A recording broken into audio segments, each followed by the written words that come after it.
Hay frases que escuchamos tantas veces en la iglesia que dejan de parecernos cuestionables. Las repetimos con convicción, las defendemos incluso sin haberlas examinado.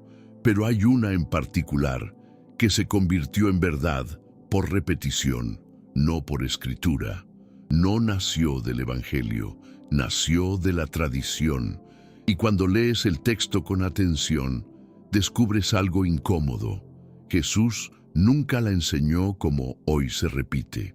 ¿Cuántas veces has escuchado que Dios tiene un plan perfecto para tu vida y que si tienes suficiente fe, ese plan siempre te llevará a la prosperidad, al éxito y a la ausencia del sufrimiento? Probablemente más veces de las que puedas contar. Esta idea se repite desde los púlpitos con una confianza tan absoluta que parece imposible cuestionarla. Se convierte en el centro de sermones, libros, canciones y oraciones. Se vuelve la base sobre la cual millones construyen su fe. Y muchas veces, cuando esa fe se fractura ante la realidad, nadie sabe cómo explicarlo. Pero hoy vamos a hacer algo valiente. Vamos a detenernos. Vamos a abrir la Escritura con humildad y con ojos genuinamente abiertos. Porque cuando lo hacemos con honestidad, descubrimos que el mensaje que Jesús predicó fue, en muchos sentidos, radicalmente diferente al que hoy se repite en tantas congregaciones alrededor del mundo. No es una versión mejorada del original. En algunos casos es casi lo opuesto. No es fácil admitir esto. Para muchos, cuestionar algo que la Iglesia enseña con tanta frecuencia puede sentirse como una traición a la fe, a la comunidad, a todo lo que uno conoce desde niño. Pero la verdad es exactamente lo contrario. Buscar la autenticidad del mensaje de Cristo es el acto más profundo de fidelidad que un creyente puede tener. No hacia la institución religiosa, sino hacia Él mismo. Hacia esa palabra viva que no necesita ser adornada para ser poderosa. Jesús dijo en Juan 8:32, «Y conoceréis la verdad, y la verdad os hará libres». Esa libertad comienza cuando nos atrevemos a examinar lo que creemos con el mismo rigor con que examinamos otras áreas de la vida. Comienza cuando dejamos de repetir frases heredadas y empezamos a buscar el origen real de cada enseñanza.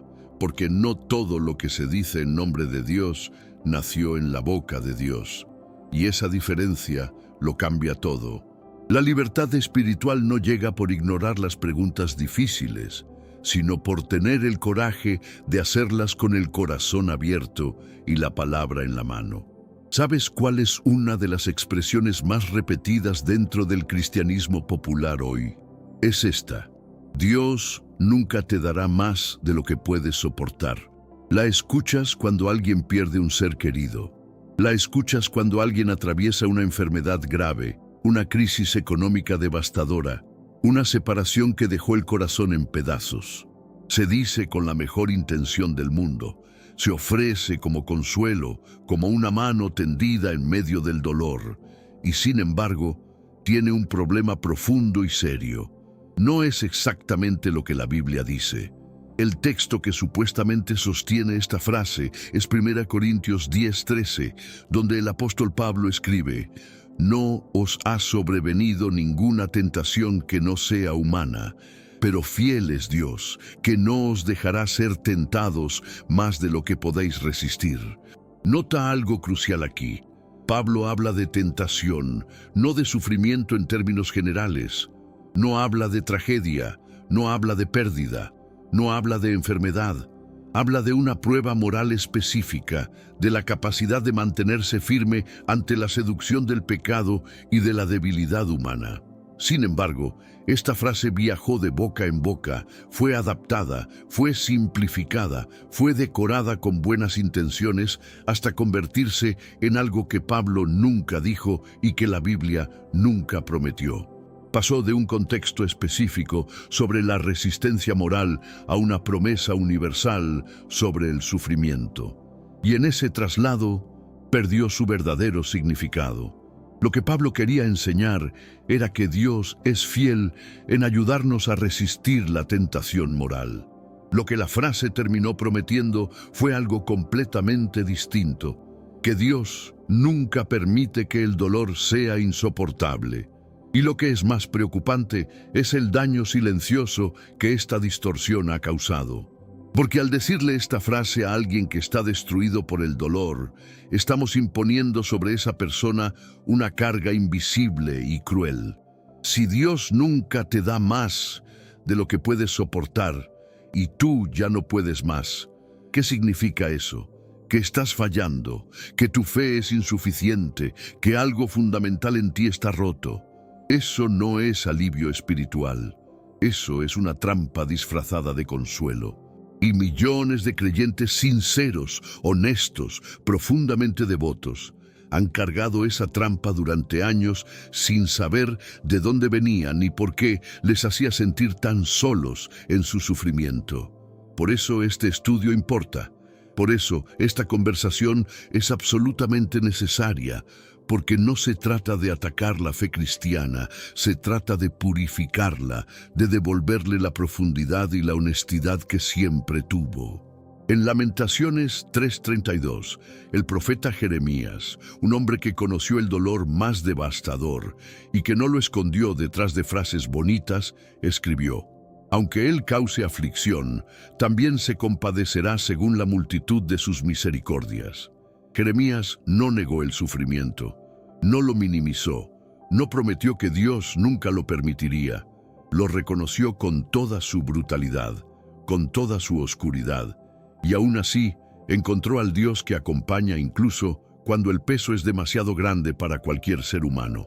Ese es el Dios de la Biblia, no uno que elimina el dolor antes de que llegue, sino uno que entra en él contigo y no te abandona en medio de las ruinas. Esa es la teología bíblica real, la que no suaviza el dolor con frases heredadas ni con promesas que el texto jamás hizo, la que te mira directamente a los ojos en medio del caos y dice algo mucho más honesto y poderoso. No tienes que ser suficientemente fuerte. No tienes que fingir que estás bien cuando todo se está derrumbando. Hay una gracia que llena exactamente lo que te falta.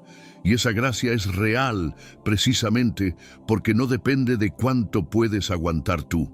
Si este contenido está abriendo algo real dentro de ti, si estás sintiendo que hay una profundidad en la fe que todavía no has explorado del todo, suscríbete a este canal. Aquí no venimos a confirmar lo que ya sabes. Venimos a descubrir juntos lo que siempre estuvo en las páginas de la Escritura, esperando pacientemente ser visto con ojos que realmente quieren ver. Ahora que hemos visto cómo una frase puede alejarse de su origen bíblico y convertirse en algo completamente diferente, es necesario ir más profundo. Porque el problema no es solo esa frase en particular. El problema es el patrón. Es la manera en que ciertas ideas entran al lenguaje cristiano, se instalan en el corazón de la predicación y terminan moldeando la forma en que millones de personas entienden a Dios, la fe y el sufrimiento. Y ese patrón tiene un nombre: teología de la prosperidad disfrazada de devoción popular. Quizás cuando escuchas teología de la prosperidad, piensas en predicadores extravagantes, en estadios llenos de personas que entregan dinero esperando recibir bendición material.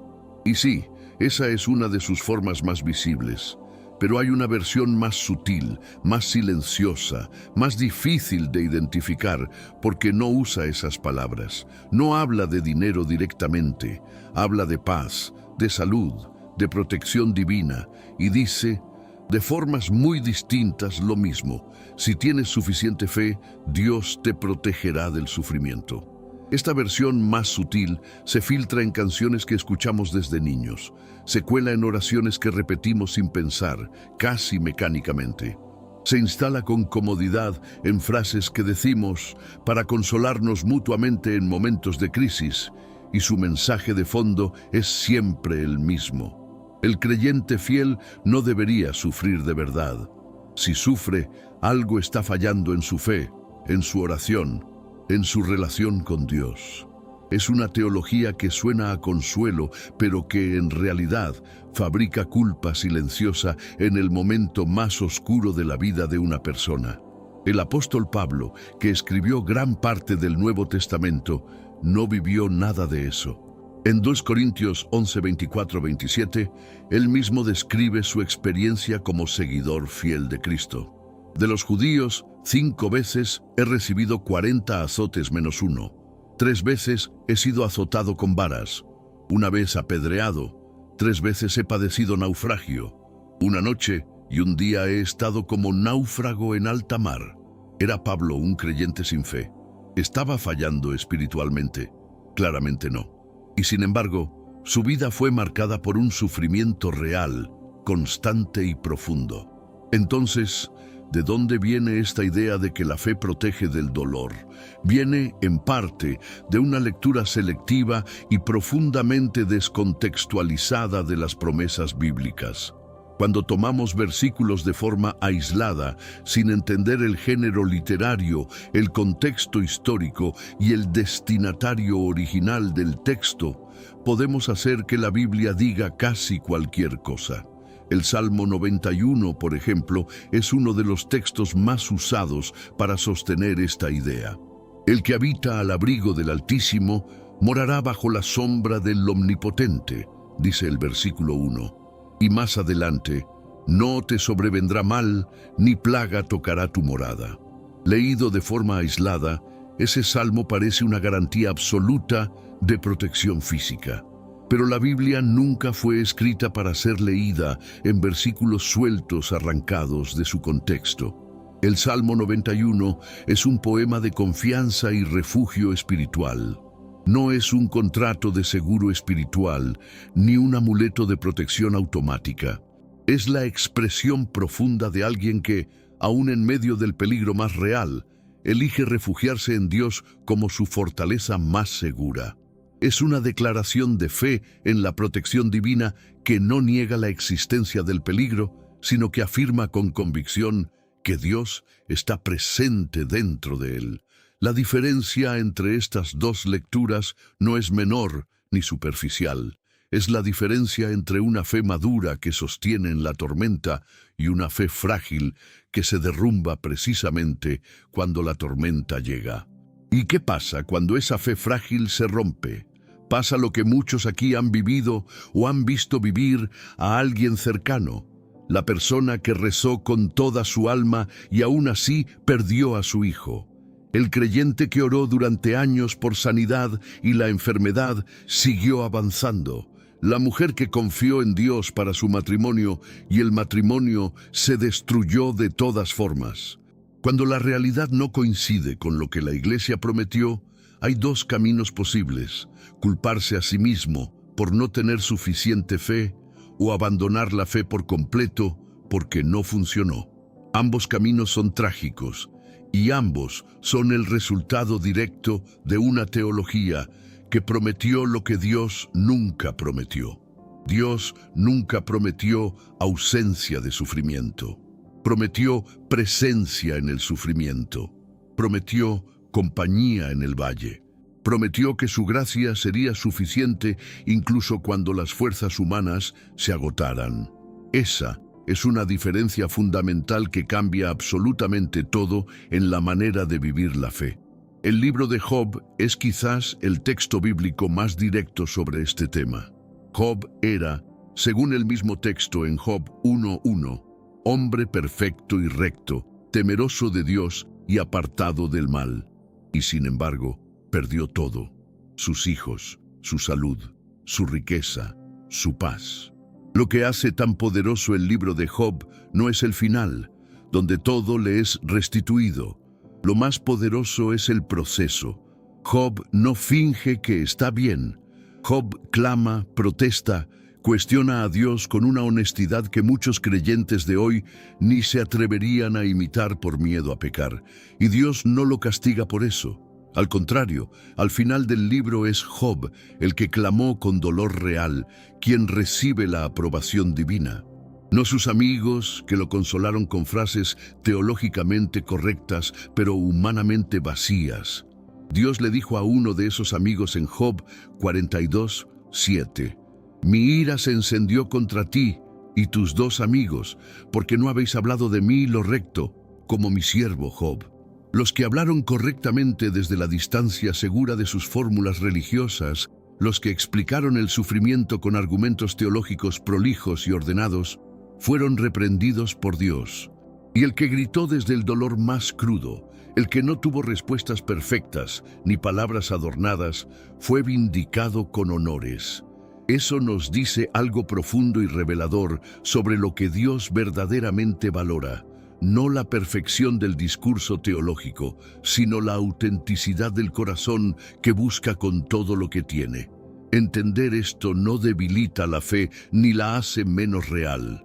La fortalece de una manera profunda que ninguna frase bonita puede lograr.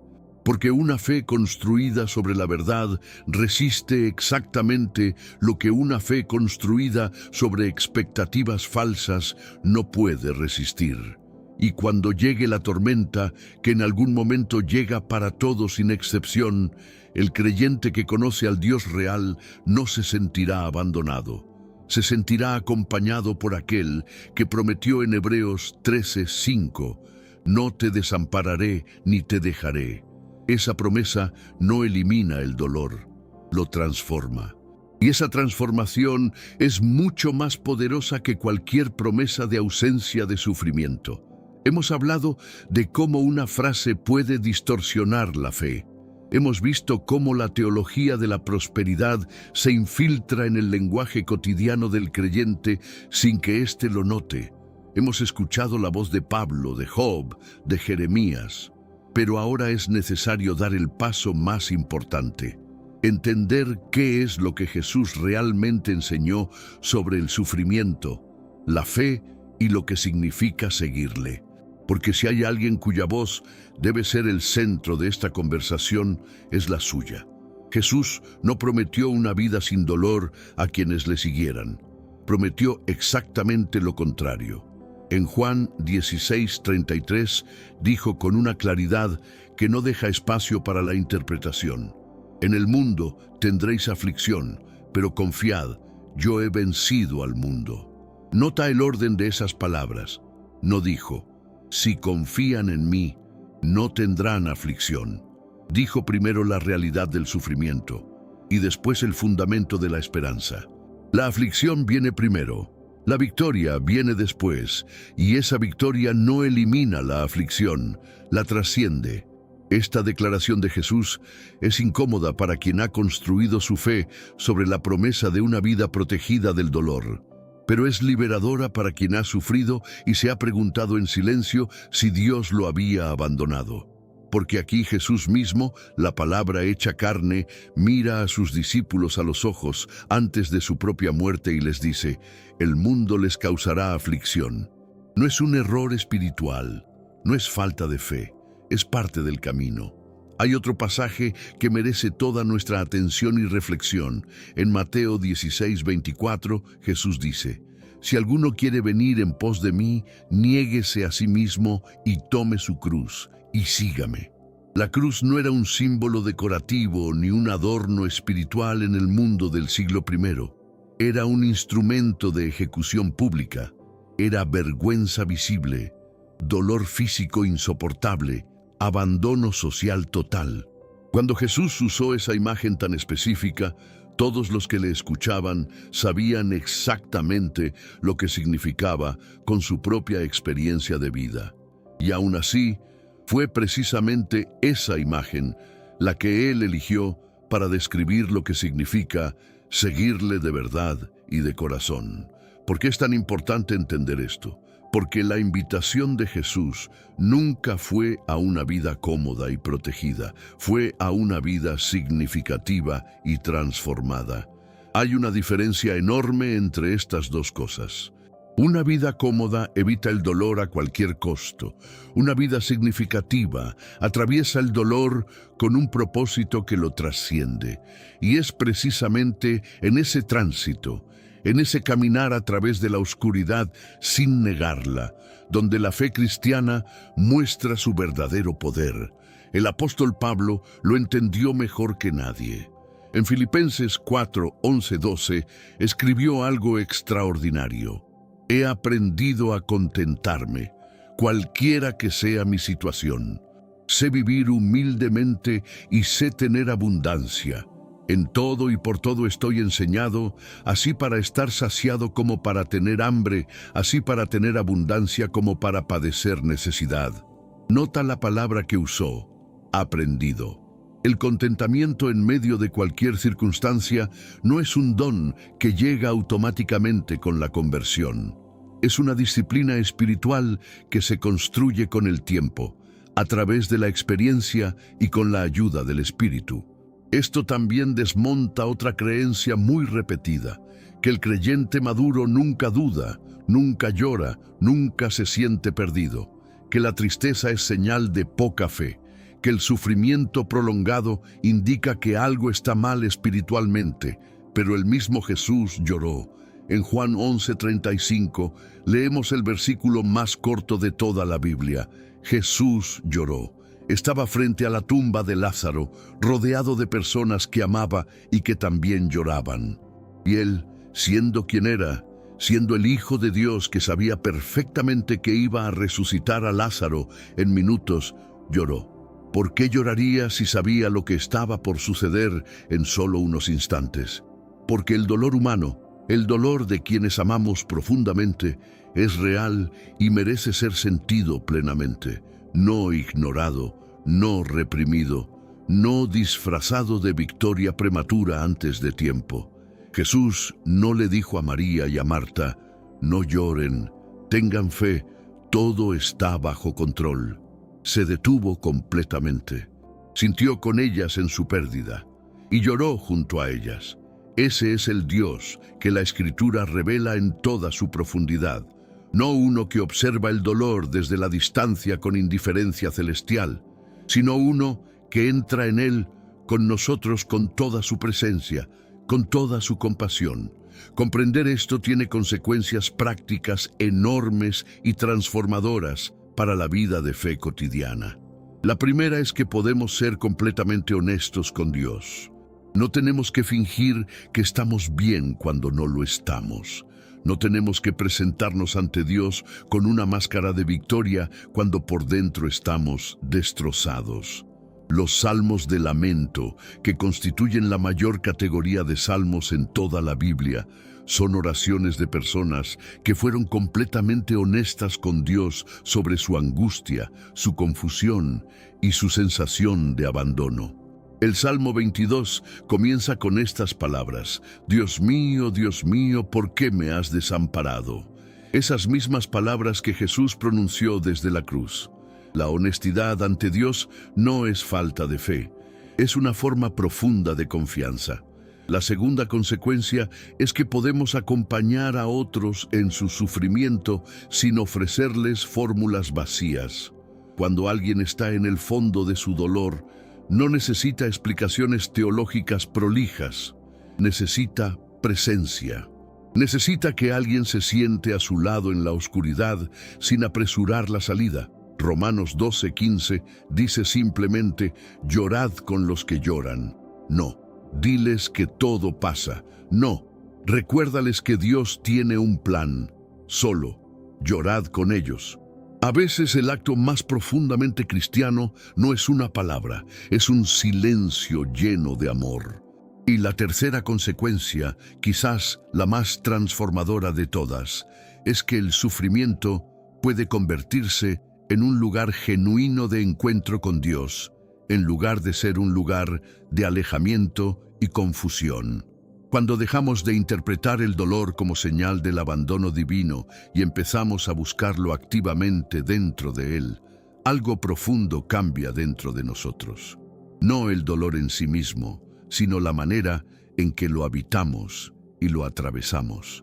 Pablo dijo en Romanos 8:28, y sabemos que a los que aman a Dios, todas las cosas les ayudan a bien. No dijo que todas las cosas son buenas en sí mismas.